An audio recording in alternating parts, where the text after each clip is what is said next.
सतगुरुदेव की जय। बंदी छोड़ कबीर साहिब जी की जय। बंदी छोड़ गरीबदास जी महाराज जी की जय। स्वामी राम देवानंद जी गुरु महाराज जी की जय हो।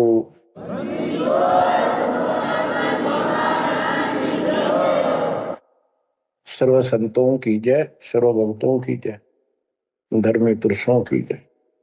श्री काशी धाम की जय, श्री सुडानी धाम की जय, श्री क्रोथा धाम की जय, श्री बरवाड़ा धाम की जय। सत साहिब परम पिता परमात्मा कबीर जी की प्यारी आत्माओं, परमेश्वर की असीम रजा से, अपने पिता की असीम कृपा से आज इस घोर कलयुग के अंदर अपने को धर्म कर्म करने का प्रॉपर ज्ञान हुआ। विशेष ज्ञान विधिवत और सच्चा ज्ञान, सच्चा भगवान, सच्ची भक्ति, और आपको पूर्ण सतगुरु प्राप्त हुआ। बच्चों, इस गंदे लोक में आकर परमात्मा भुला दिया हमारे को, भूले नहीं। ये त्रिगुण में माया, रविगुण धर्मा से निकल रहा गुण, सतगुण विष्णु जी से, तमगुण शंकर जी से हमारे ऊपर इतना जबरदस्त प्रभाव रखता है कि हम सब भूल जाते हैं और इनसे प्रेरित होकर के सारे उल्टे काम करें। ब्रह्मा जी के गुण से या ठाठ बाट की इच्छा होती है, राजपाट की इच्छा होती है और संतानोत्पत्ति बाय फोर्स कराई जाती है। जीव के वश का नहीं होता। और फिर ममता मोह एक ऐसा रोग लगा रखा है, ये सबसे लग जाता है। किसी से 10 दिन ठीक से बात कर ले, उससे मोह हो जा। और अपने परिवार में जन्म लेने वाले बच्चों से तो होना ही होना, वहां तो सीने से लगाते हैं उनको। तो होता क्या है, ये काल का आहार तैयार करवाया जाता है। गीता अध्याय 7 श्लोक 12 में कहा है कि अर्जुन, रजगुण तमगुण सतगुण, रजगुण ब्रह्मा, सतगुण विष्णु, तमगुण शिव जी, इन तीनों गुणों के द्वारा जो कुछ भी हो रहा है उसका निमित्त मैं हूं। मैं इनमें नहीं, यानी मैं इनसे अलग हूं, ऊपर हूं। रजगुण ब्रह्मा से उत्पत्ति, सतगुण विष्णु से मोह ममता एक दूसरे में जकड़ देना, सतीथी बोल रहे इसको, अटके रहे यहां पर। और तमगुण शंकर से संहार, ये है यहाँ का प्रोसीजर। हमारी आंख कतई नहीं खुलती क्योंकि प्रेशर ज्यादा है, इतना दबाव है, जीव की अवस्था नहीं है। आपको इतना ज्ञान सुना दिया और सुना रहे हैं, इस ज्ञान से आपके अंतःकरण में ये फाइनल हो जाएगा एक दिन। क्योंकि बार बार कोई वस्तु सुनते हैं, उसका धीरे धीरे धीरे धीरे असर बनना शुरू होता है। हम बातें सुनते हैं, सत्संग सुनते हैं, विचार मालिक के सुनते हैं, वाणी सुनते हैं, तो एक बार तो कति वैराग आ जाता है कि सचमुच बहुत गलत जगह फंस गए या कुछ भी अपना लेंगे। और उसके थोड़ी सी देर के बाद, क्योंकि मेरे को और काम भी करने होते हैं, ये व्यवस्था यहाँ की ऐसी है, तो फिर शाम तक कति भूल पड़ जाती है। बस मंत्र कभी कभी याद आ जाते हैं, करने हैं। सुबह दोपहर शाम की वो नियमित सतुति भी याद रह जाती है। बाकी समय हम ज्यादातर अन्य कारोबार के सिलसिले में, रोजगार के सिलसिले में बातें करते रहते। वह फिर से थोड़ी सी भूल पड़ जाती है। फिर जब सत्संग सुनते हो फिर जागृति आती है। ये ऐसे चलेगा, चलने दो। जैसे आपको बताता हूँ, बार बार दास बताता है कि आप बच्चे स्कूल में जाते हैं, अध्यापक आता है, अपना उसका पीरियड लेता है, सबको सावधान करता है, ध्यान से सुनो, लाइन में बैठ जाओ, तो हम बहुत सतर्क होके उनकी एक एक बातों को सुनते हैं, नोट करते हैं, लिखते हैं, फिर याद करते हैं। उसके बाद हम फिर खेलते कूदते भी हैं। बच्चे घर का भी काम करते हैं, माँ बाप का हाथ भी बटाते हैं। लेकिन जो स्कूल के अंदर जो बातें सुनी थी, जो ज्ञान सुना था, वो एक अलग कोने में, हृदय के अलग कोने में डिपॉजिट होना शुरू हो जाता है। और उसके अतिरिक्त हम और भी काम सारे करते रहते जो पहले भी कर रहे थे। एक दिन हम विद्वान बन जाते, वो काम फिर भी कर रहे। इस ज्ञान को रह रहकर सुनने से एक दिन आत्मा कभी दृढ़ हो जाएगी कि इस संसार में एक दिन भी रहने का नहीं है, ये संसार एक दिन भी। और कभी भी फिर शरीर यहां से छूट जाए, जाने का टाइम आ जाए, नो प्रॉब्लम। हमारी आस्था सतलोक में जाने की होगी, क्योंकि हमने वहां जाने का टारगेट बना रखा है। पहले तो हमारा कोई टारगेट नहीं था, हमारे पास जाएंगे कहाँ। उसमें कोई बच्चे में मोह हो जाता, परिवार में मोह रह जाता, यही कुत्ते बनकर जन्म ले लेते। कबीर साहब कहते जहां आशा तहां बासा हुई, मन कर्म वचन सुमरियो सो। गीता अध्याय 7 श्लोक 6 में यही स्पष्ट किया है कि अर्जुन, अंत समय में जो जिस भी भाव में भावित रहता है, जिसकी जिसमें आस्था रहती है, वो उसी को प्राप्त होता है। जब तक हम भक्ति नहीं करते, इस ज्ञान से परिचित नहीं होते, तो हमारा संसारिक यानी परिवार में, संपत्ति में, इसमें कभी हम जकड़े बैठे होते। एक उदाहरण दिया करते थे गुरुदेव। एक बूढ़े की मृत्यु होती, किसान था, पशु रक्षा करते थे। मृत्यु होने लगी, उसकी जुबान बंद होगी। आसपास परिवार के सदस्य आगे, वही पिताजी तो अंतिम टाइम आ गया, वो आगे। तो थोड़ी देर के बाद वो ऐसे संकेत करने लगा, ऐसे इशारा हाथ से। उन्होंने सोचा भाई पिताजी कुछ कहना चाह है, हो सकता कोई धन दाब रखा और बताना भूल गया, वो अचानक मृत्यु होगी। एक डॉक्टर बुलाया, उसने पता था कि एक बार ये बुलवा देगा, 500 रुपये लेगा, ऐसा इंजेक्शन लगाता है। वो बुलाया, उसने इंजेक्शन ला दिया। पिताजी बता बता जल्दी क्या कहना चाहो थे। एक गाय का बछड़ा झाड़ू मुंह में दे रहा था, उन्हें खराब कर रहा था। जो बोला, देख यो बछड़ा झाड़ू चाब है, तुम कित मर गए, नाश करोगे मेरे गाय पक्ष है, ये नुकसान कर दिया। 2.5 आने की झाड़ू 500 रुपये पड़ गई हुए। जहां साता बासा हुई, वहीं पर कुत्ता गधा पशु बनकर वहीं जन्म लेगा। तो हमारी ये वृत्ति यहाँ से हटेगी इस ज्ञान से। अंतिम समय आप यहाँ कुछ याद नहीं आओगा। इस ज्ञान में सुनते रहे और भक्ति करते रहे, मर्यादित रहे। ज्ञान के साथ साथ यह भक्ति आपको सहारा देगी अंतिम समय में मन को उधर धकाने के लिए। वैसे नहीं धकता है, बहुत ताकतवर है, ब्रह्मा विष्णु महेश मन का आधार मान रहे। ये ज्ञान और इस भक्ति की शक्ति इस आत्मा को न धका देगी ऊपर। अंत समय में सेकंडों के अंदर सतलोक बैठे पाएंगे। इस पर लगे रहना, इस मार्ग से जैसे दास आपको बताता जाना है।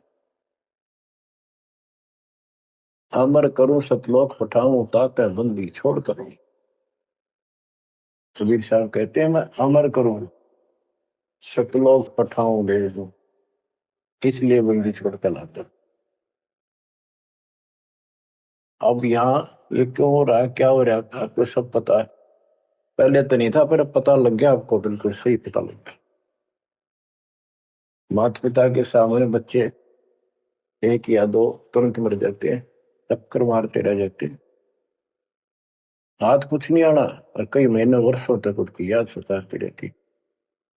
हम इतने विवश हैं, हम इतने बंद में हैं, हम कुछ नहीं कर सकते, लाचार हैं। एक राष्ट्रपति किसी देश का या प्रधानमंत्री या अन्य कोई शख्स मानता अपने आप को, उसका इकलौता बेटा मर गया, प्रधानमंत्री टक्कर मारा वो टक्कर, और उससे पहले जब आकाश में वो थी उसकी तुती, साथ में आकाश में रहा था, उसका दिमाग धरती पे पटक दिया। एक बताते हैं महाभारत में प्रकरण आता है, द्रोणाचार्य ये गुरु था कौरव पांडवों का, और शिक्षा दिया करता मोह मत करो, मोह सबसे बड़ा खतरनाक है।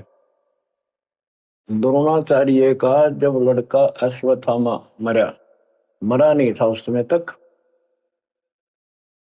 ये कह दिया गया कि अश्वत्थामा मर गया। वो झूठ बुलवाई गई थी श्री कृष्ण में प्रवेश काल द्वारा कि एक अश्वत्थामा नाम का हाथी था, उसको मार दिया गया। और युधिष्ठिर का बहुत विश्वास करते थे सब कि ये सत्यवादी है, कभी झूठ नहीं बोलता। तो काल ने यह चाल चाली कि द्रोणाचार्य पांडवों की सेना को मार डालेगा। बहुत जबरदस्त तीरंदाज है, बहुत गजब का शूरवीर निशानेबाज है, इसको कंडम किया जाए।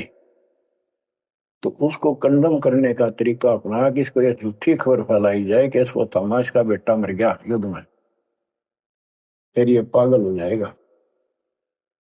ऊपर तक दुनिया गीत गाती है, जब लग गए अपने जब पता लग गए तो युधिष्ठिर से झूठ बुलवा दिया कि तूने कह दे कि अश्वत्थामा पीते, अश्वत्थामा मर गया, तेरी झूठ भी ना होगी, हाथी मर गया ना, ये हो जाएगा। तो पहले तो युधिष्ठिर माना नहीं, फिर ये कहा कि हाथी मार दिया है तो झूठ थोड़ी है। झूठ तो थी है, न्यू थोड़ा। पहले हम छोटे से थे तो न्यू कहते अरे झूठ बोली तो ना पाप लगेगा, बोला ना, उंगली पर उंगली चढ़ा के बोली थी, ये कौन पाप लगे। यानी अपने फार्मूले हैं, पाप तो लगेगा। तो सब ने कहा कि आपका बेटा अश्वत्थामा मर गया, दौड़ना चाहिए। तो बोला नहीं, मेरा बेटा नहीं मर सकता, नहीं मर सकता, उसको मारने की हिम्मत किसी में नहीं है। कि युधिष्ठिर कह देगा तो मैं मान जाऊंगा। तब युधिष्ठिर ने कहा अश्वत्थामा थे नर तुम नर, तो जोर तो बोल दिया, और आदमी या हाथी ये नहीं कह सकता, वो मन मन में बोल दिया। तो यह बात सुनकर अश्वत्थामा थे, अश्वत्थामा मारा गया। आगे कड़ा सुना था द्रोणाचार्य नर व कुंजर कह गया, वो इतना पागल ने ढाल हो गया, टक्कर मारा, कति कंडम हो गया, उसने हथियार भी नहीं उठा उसने। और पांडवों ने वो गढ़ जीत लिया उस साइड का जहां वो मोर्चा डटे खड़ा था। तो बच्चों, ये मोह इतना जबरदस्त है, जीव के बस का नहीं है। बनता कुछ नहीं, बचाओ कुछ नहीं। तो इसका बचाओ अब है तो ज्ञान हो। ये ज्ञान जो दास बता रहा है, ये आपके हृदय जच या कति, ये कुछ भी अपना नहीं है। 100 की 100 सच्ची है, पर मन मानना तैयार नहीं, आत्मा को दबाए रखा है। ये सब काल आहार हमसे पैदा कराया जाता, जैसे कसाई बकरे पालता है। कसाई बकरे पालता है, उनके लिए सरागाह बनाता है, सुंदर तालाब बनाता है पानी पीने के लिए, उनके लिए छाया गर्मी सर्दी ओलों से बचने के लिए शेड डालता है। पहले झोंपड़ी डाला करती थी घास फूस के लकड़ी से, अब तीनों का शेड बनाते, पंखे लगा दिए गए। और ये समझो कि जैसे कसाई ने 3 पाली रखे हैं नौकर, एक बकरे मोल लाके वहां छोड़ता है, दूसरा उनकी पालन पोषण करता है, और तीसरा उनमें से निकाल के और अपने कटवा देता, बेच देते हैं, कसाई को सौंप देता है। ये प्रोसीजर है यहाँ पर। जैसे एक कसाई कभी कभी आता रहता है, बकरों को देखता है, संभालता है, तो उनके कमर पे हाथ मारता, शरीर पे, और वो उसको अपना एक बहुत हमदर्द मित्र मानते हैं, मालिक मानते हैं। देखो हमारे को कितनी सुविधा दे रखी है, पानी क्या, घास क्या, गर्मी सर्दी से बचने का। वो देखता तो हाथ मार के ऐसे है कि ये कितनी कीमत का हो गया, कितना मांस है इसमें। और वो समझते ये प्यार करे हमारे से, कसाई लाड करता है, वो भी उसको प्रतिफल में जीभ से चाटते हैं उसका हाथ, प्यार करते हैं। और कई कई तो उसके ऊपर पैर फैला कर उसको प्यार देना चाहते, सीने से लगाना चाहते हैं। बकरे ऐसा पशु भी प्यार देते हैं, उसको अपना मानते हैं। वो देख रहा है इसमें मांस कितना है, और नौकरों को बता देता इन इनको निकाल लो। उसका कोई रहम नहीं है, कितना लाड करो, कितने उसके गुण गाओ। उसने उद्देश्य यही है, मतलब यही था उनको पालने का। कबीर साहब कहते खाई खुराक का, पहन पोशाक का, यम का बकरा पलता है।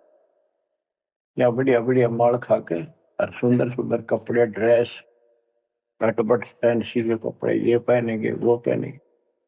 कहते खाई खुराक का, पहन पोशाक का, यम का बकरा पड़ता है। काल के बकरे पड़न लग रहे हो तुम।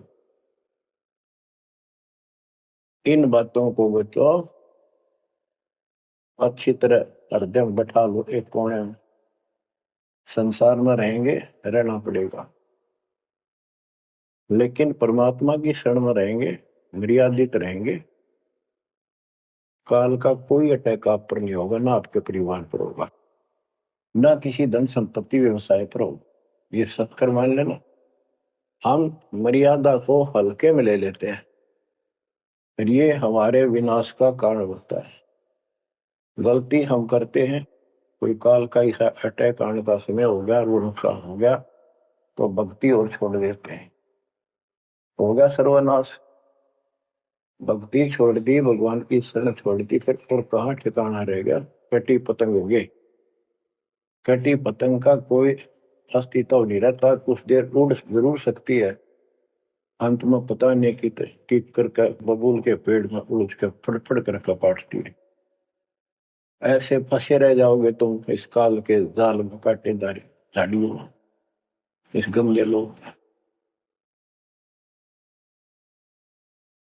तो बच्चों मर्यादा को हल्के में ला लो। जैसे हमने इतने सारे नियम बना दिए,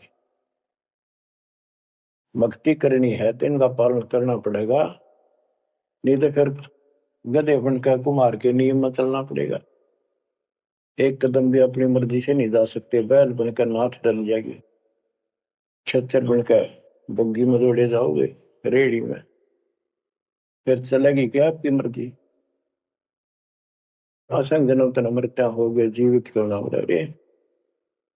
दुआ दस दर मद मैल मठ बोरे, बोर ना दे धरे रे। तो बच्चों जीवित मर लो, इन बातों को छाती में धर लो, हृदय में बैठा लो, कति मस्तिष्क में। ये संसार आपका नहीं है, ये परिवार आपका नहीं, ये संपत्ति या कार कोठी तेरी नहीं, गरीब काया तेरी है नहीं, ये माया कहां से वो। चरण कमल में ध्यान रख, इन दोनों को खोल, इनको भूल जा। अपने गुरु जी के चरणों में ध्यान रख, उनके बताए दिशा निर्देश के आधार से अपना जीवन निर्वाह कर। बच्चों आंख खोल लो, बार बार ये बातें बताई जाती हैं। जब ऊख चुक हो जाएगी फिर तो रोना शेष रहेगा, नथिंग एल्स। इस मार्ग में अहंकार इंसान को मारता है। किस चीज में अहंकार करो, माया होगी तो अहंकार होगा, कोई पोस्ट पद ठीक सी होगी तो अहंकार होगा, शरीर स्वस्थ है, थोड़ी सी जान, अहंकार हो गया। एक परिवार में 5-4 लाठी ठाणिये हो गए तो अहंकार हो गया, और अपने बॉडी की ताकत का अहंकार। और भी सैकड़ों कारण है जो इंसान के मन में दोष पैदा हो जाता है। तो ये इंसान का सबसे बड़ा खतरनाक शत्रु है। परमात्मा को अहंकार पसंद नहीं, और छोटी मोटी गलती को माफ कर सकता है।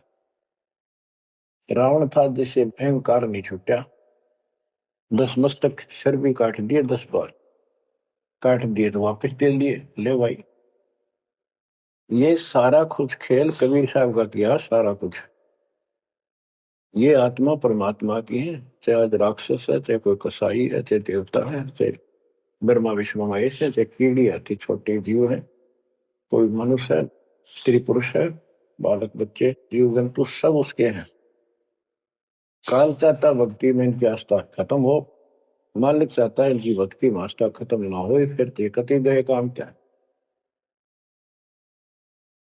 जो भी जैसी साधना मालिक के नाम पर बैठ कर कहीं कर रहा है, उसके पिछले संस्कार से, उस भक्ति से जो उसको मिलना है, उसके साथ साथ परमात्मा उसको सहारा देते। जैसे रावण ने सिर काट दिया शिव जी के निमित्त, तो भगवान के नाम काटा उसने, और भगवान की खोज में निकला था। साधना गुरु गलत मिलने से उसको मार्ग गलत मिल गया। पिछले जन्म के संस्कारी ही इतने सैक्रिफाइस कर सकते, इतनी कुर्बानी कर सकते, वैसे नहीं हुआ करते। तो पिछले जन्मों में वो भगवान का भगत रहा है, फिर इतना बिगड़ गया कि राक्षस बन गया। तो उस मालिक ने उसको 10 शीश वापस दिए, लेकिन बकवाद करी तो अंत बुरा हुआ। उसके कर्म मत उसने दीदी सीधी की, उनसे धन दे दिया, वो धन भी यही छोड़ गया। गिरफ्त सर्व सोने की लंका होती, रावण से रण दी, एक पलक में राज विराजी जम के पड़े दी।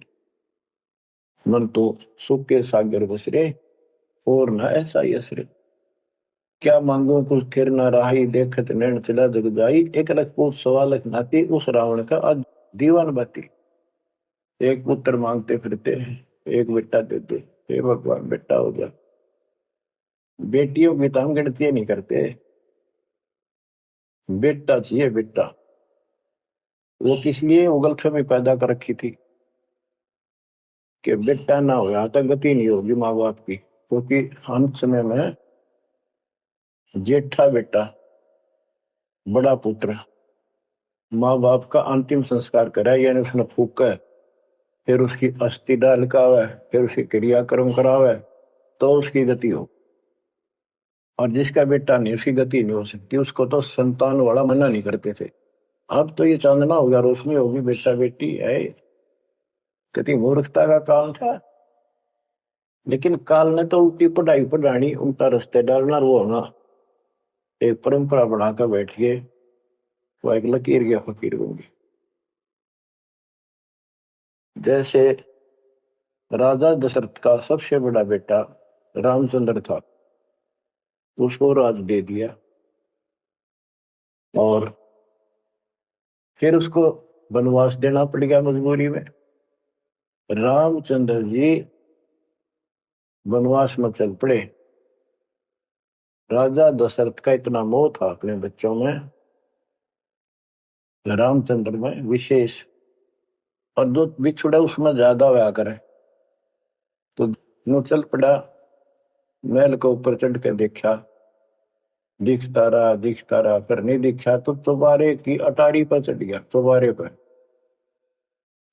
पर चढ़ कर जहां तक उससे दिखा, फिर मुंडेर पर चढ़ गया, एडी ठाई गिर गया, वहां से जमीन पर गिर गया, गिरते मर गया।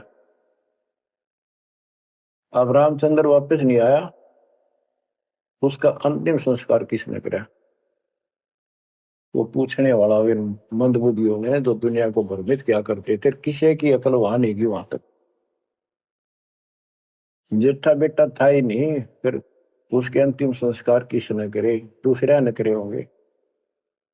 तो ये बात कहने की है, तो इसका मतलब उसकी गति हुई नहीं, बेटा होते हुए भी अंतिम संस्कार नहीं कर सका। तो इन बातों ने छोड़कर सतगुरु कबीर साहब द्वारा जो ज्ञान दिया है इस पे दृढ़ हो जाओ। देखो हमारी सारी बात उल्टी है।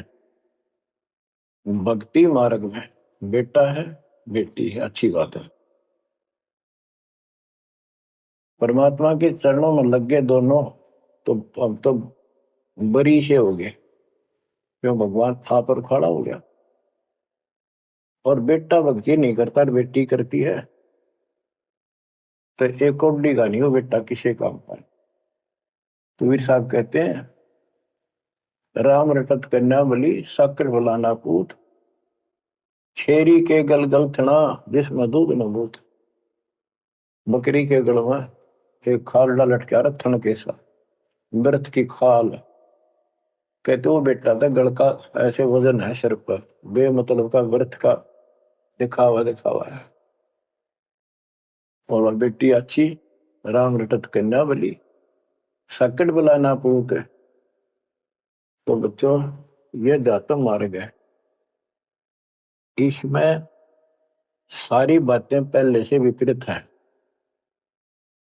देखो बेटा ना होगा बेटी बेटी होगी तो यह सृष्टि नहीं चलेगी, और बेटी बेटी होगी बेटा नहीं हुआ तो भी दिक्कत संसार की सृष्टि में आ सकती है। बाकी भगत का कोई फर्क नहीं पड़ेगा।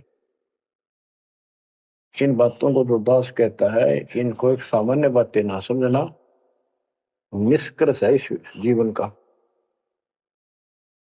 जिसके बेटी नहीं है तो उसको ये तड़प रह जाती है बेटा होता, या भूल के भी ना करना।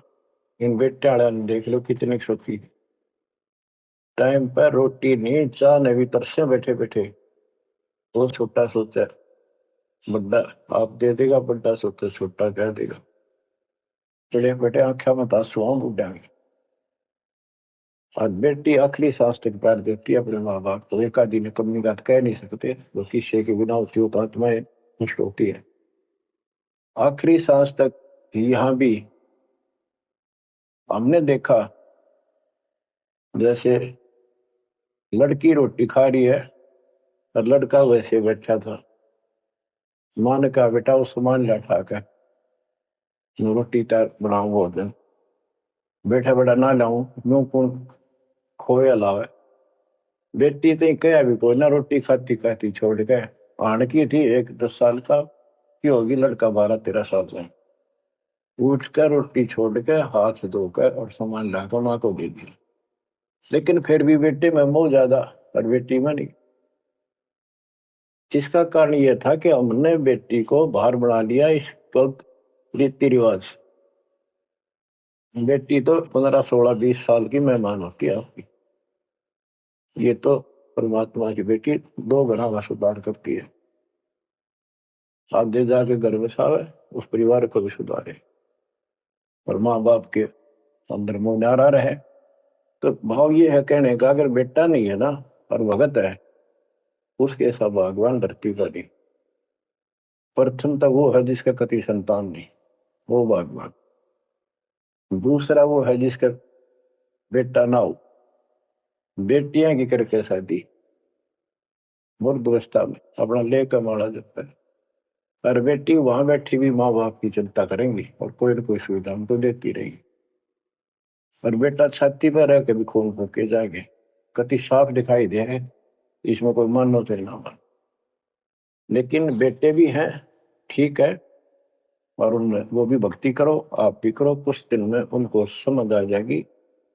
पुत्र वधू भी भगवान से डरने वाली हो जाएंगी, माँ बाप का ध्यान रखें। वैसे कोई विकल्प नहीं इसका, लेकिन इस दुख को हम अच्छा मानते हैं पुत्र ना होने से।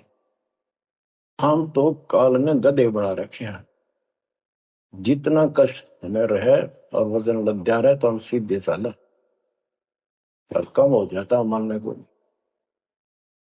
हमारा तो जैसे एक माई का पुत्र मर गया 15-16 साल का, और भगत थी,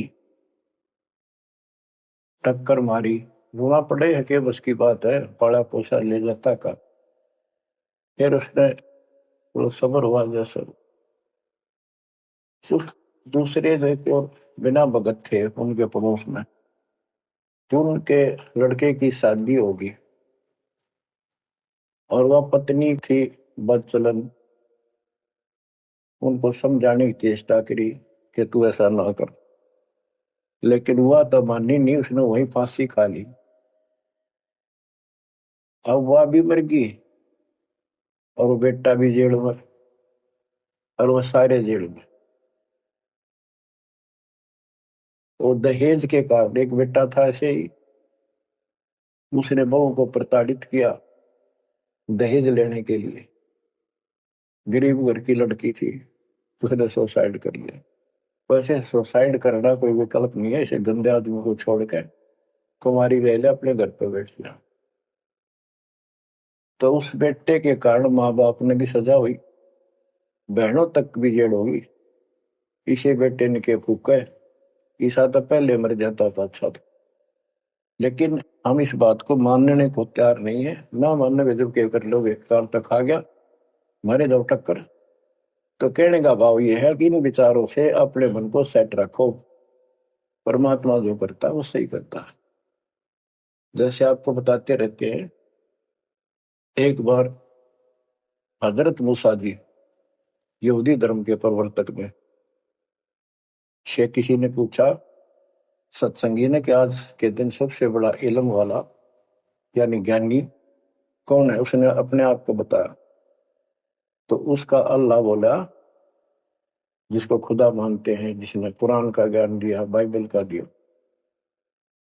कि मूसा तने ये बात बहुत गलत की, मुझे अच्छा नहीं लगा, तूने अपने आप को कैसे कह दिया मैं सबसे विद्वान हूं। अब मूसा जी भी अपनी जगह ठीक थे जी, यो ज्ञान आपसे प्राप्त हुआ, आप भगवान खुदा हो, और खुदा जो ज्ञान देता हुआ सबसे उत्तम होता है, मैं उसी के आधार पर कह दिया। बोला नहीं, तेरा ज्ञान तो अल खिजर के ज्ञान के सामने फासिक भी नहीं, कुछ भी नहीं है। तो अल खिजर के पास मूसा जी पहुंच गए। अल खिजर जी ने कहा, कबीर साहब थे वो, कि मेरी तो बातों को मानने का नहीं, विश्वास नहीं करेगा, जो मैं को बातें माननी पड़ेगी, तो मुझे अक्सर नहीं होना चाहिए, और बोलेगा नहीं, देखता देखता रही। मूसा जी बोले, बिल्कुल महाराज, जैसे आप कहोगे, मुझे सब्र करने वाला पाओगे, कति मैं ऑब्जेक्शन नहीं करूंगा आपकी बातों में। अगर तू खरा उतरा तो ज्ञान बताऊंगा, ना बताऊंगा।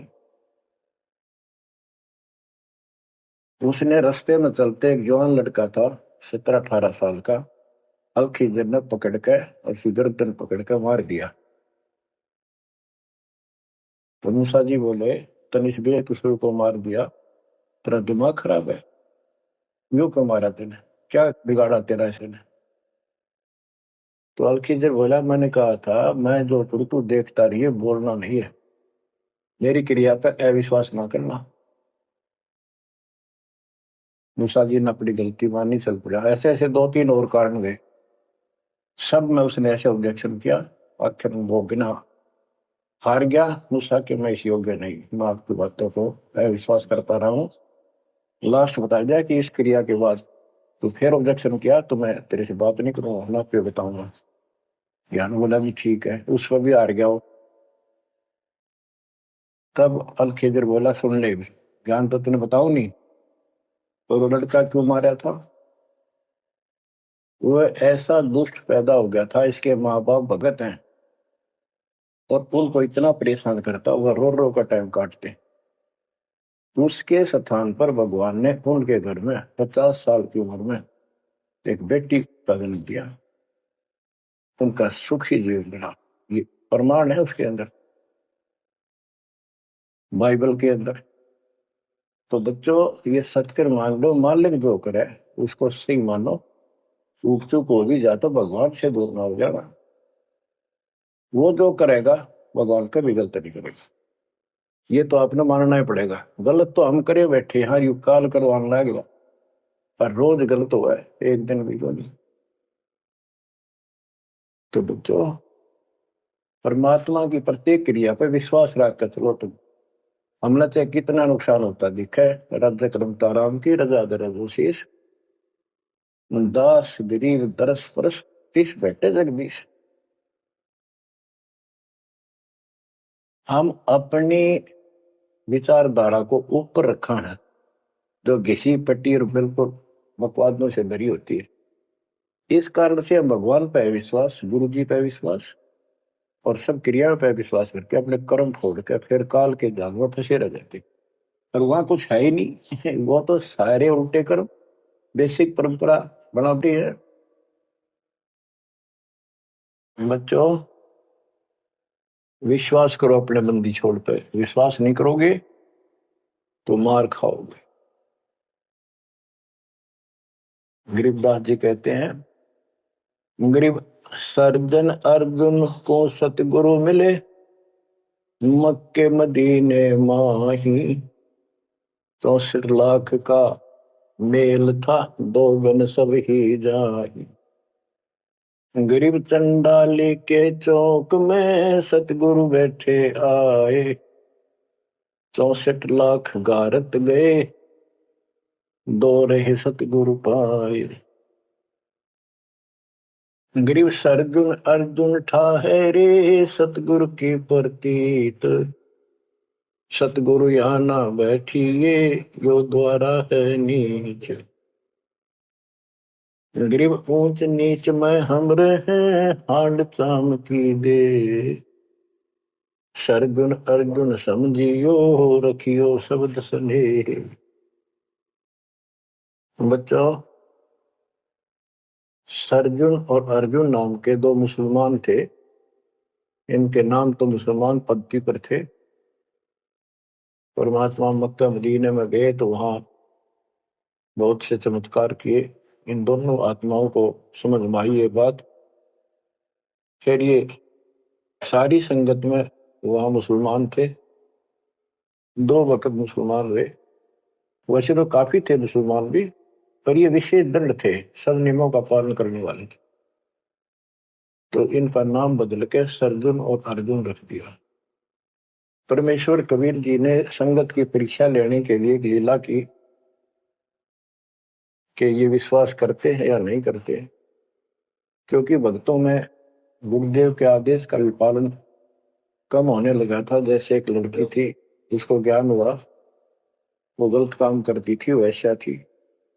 अपना जीवन सुधारने के लिए मालिक से ज्ञान सुना, सत्संग मानने लगी, तो संगत वाले उसको धिक्कारने लगे।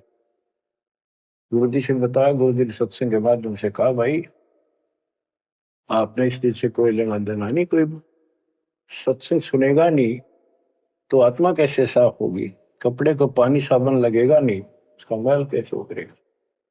फिर भी वो जैसे तैसे अटपट करते रहते हैं। एक दिन मालिक ने परीक्षा ली, एक लड़की उस वैश्या को हाथी पर बैठाया, हाथी किराए पर लिया, हाथ में गंगाजल, सफेद पानी बोतल में भर लिया जैसे शराब हो। लड़की के कंधे पर हाथ रख लिया, सारी काशी में घुमा दिया, साथ में रविदास जी थे। तो जितने भी सबको पता चलता है, लोग देखते गए, शिष्यों को बुला बुला के लाओ, देख हम तो क्या करते, वहां पर वैश्या तक जाती है, दुल्हा कैरेक्टरलेस है। पहले तो हम भगवान क्या करते उसको, इतने सुख दे दिए, जान निकली पड़ी थी, टोटा दुखी कर रहा था, शरीर में कष्ट थे, कहीं सुबह का रोटी भी नहीं थी, और इतने ठाठ कर दिए गुने दिनों में। जब तो भगवान थे, आज वो शैतान लगे। ये हमारी कमजोर बुद्धि, जीव बुद्धि की सोच थी। सब परमात्मा को छोड़कर दूसरी साधना करने लग गई। गरीबदास जी कहते, बड़ुआ बड़ुआ सब कहे, कोई ना जाने खोज। क्यों ऐसे किया था उस बालक ने, इसको कोई नहीं समझ सका। दास गरीब कबीर कर्म, बट सर का बोझ। कि वो इतने शिष्य बना लिए थे, उसका भार गुरु पे होता है उनको पार करने का। और वो सारे निकम्मे हो गए थे, अविश्वास कर रहे थे, मर्यादा का पालन नहीं करते थे, तो एक का झटके में सारे आपा पड़ गए, वो भार सारा उतर गया। तो उस समय अर्जुन सर्जुन बाहर गए हुए थे, उनका ड्यूटी लगाई थी, तू जाया करो मुसलमानों के मेला में, वहां समझाओ लोगों को। तो मक्का मदीना से ये आए। उस समय सारी लीला हो चुकी थी। और कबीर साहब उनकी परीक्षा के लिए उस दिन भी उस लड़की के घर जा बैठे, वैश्या के आंगन में। अर्जुन सरजुन को बताया कि गुरुजी तब भाई कति गिर गए, जुल्म कर दिया सरेआम, वैश्या के साथ हाथी में घूम रहे थे, शराब पी रहे थे। अर्जुन सरजुन को विश्वास नहीं हो रहा था कि ऐसी क्या बात कर रहे हो, ऐसी बात कहने से ही पाप लगता है गुरु जी के प्रति, तुम ये बोल क्या रहे हो। तो एक बोला मैं अभी देख का हूँ, आज भी वहीं बैठे ना, एक ही न तो जा देख ले, देख लो जाके। वो दोनों वहां गए, परमात्मा बैठे थे, लड़की पैर दुबारी, गुरु जी बैठे चारपाई पे, बेटी बैठी नीचे। तो गुरु जी को शिक्षा देते हैं, गिरिव सरजुन अर्जुन ठहरे सतगुरु के प्रतीक। यानी उनने कुछ दृढ़ता दिखाई थी, फिर जाके देखा तो वहां सतगुरु से बोले, सतगुरु आना बैठिए यो द्वारा है नीच। हे सतगुरु आप यहां ना बैठो, ये तो एक नीच औरत का घर है। परमात्मा बोले, गरीब ऊंच नीच में हम रहे, ये हाड चाम की दे, तुम्हारी हाड चाम की दे है इसकी बुरी। अर्जुन अर्जुन समझियो रखियो शब्द स्नेह, तुम समझ जाओ, अपनी भक्ति कर लो, जो नाम दिया, इन बातों में कुछ नहीं दे। तुम गुरु को शिक्षा देते हो तो मेरे गुरु हो गए। ऊंच नीच में हम रहे, ये हाड चाम की दे, सरजुन अर्जुन समझियो हो रखियो शब्द स्नेह। तो उनकी आंखें जब खुल गई, पैर पकड़ दिए, माफ करो गुरुदेव, मेरे नीच आत्मा है, हमसे बड़ी भूल होगी, क्योंकि वो चाहती है मुझकी। फिर परमात्मा ने कहा, बेटा कितनी बात बना लो एकदम, मेरे प्रति वो भाव थारा हो नहीं सकता, तुम्हारे मन में मैल आ चुका है, और ईब मेरे इस शरीर से गुरु रूप से तुम पार नहीं हो सकते। फिर रोए बुरी तरह जी, फिर उद्धार कैसे होगा। फिर बता कि दिल्ली से 10 मील दूर पश्चिम की ओर किसी गांव में हम फिर आएंगे, हमारा एक भक्त आएगा, उसको दीक्षा देंगे, दीक्षा उससे लेकर तुम कल्याण को प्राप्त होगे। तो वो कहते हैं वहां से चल के वृद्धावस्था में हमायू गांव है खरखोदे के पास, वहां आकर उनके कति वृद्ध हो गए, मालिक की कृपा से वो 200 साल जिए ऊपर से। और फिर गरीबदास जी को परमात्मा मिले 10 साल की उम्र में, उनको दीक्षा का आदेश दिया। तब उसने वहां से दीक्षा लेकर वहीं शरीर छोड़ दिया, छुड़ानी में। उनकी अभी तक हमारे सामने बताओ थे, हम जाने लगे थे 10 साल पहले, या भोरी वाले महाराजा करते गरीबदास जी, उन्होंने वो मंडी फुड़वा दी, उनके दोनों की यादगार बनी हुई थी, इसलिए फुड़वा दी कि लोग इन पूजन लाग जाए गरीबदास जी को छोड़ के। तो कहने का भाव यह है बच्चों, आंख खोल लो, इन बातों में कुछ इंदिरा, गुरु के प्रति कभी अविश्वास नहीं होना चाहिए, और परमात्मा की प्रत्येक क्रिया को शिरोधार्य होना चाहिए। आंख खोल लो, परमात्मा बार बार यह मौका नहीं देगा आपको, समझा है तो सिर दर पाओ, बोर नहीं रे ऐसा था। ये संसार समझदा नहीं, कहंदा शाम दोपहरे गरीब दास ये वक्त जात है, रोवोगे इस पैरे। भक्ति नहीं करते वो न्यू रोएंगे, गलत साधना कर रहे वो रोएंगे, ये सच्ची भक्ति करके मर्यादित ना रहे तो तुम रोओगे।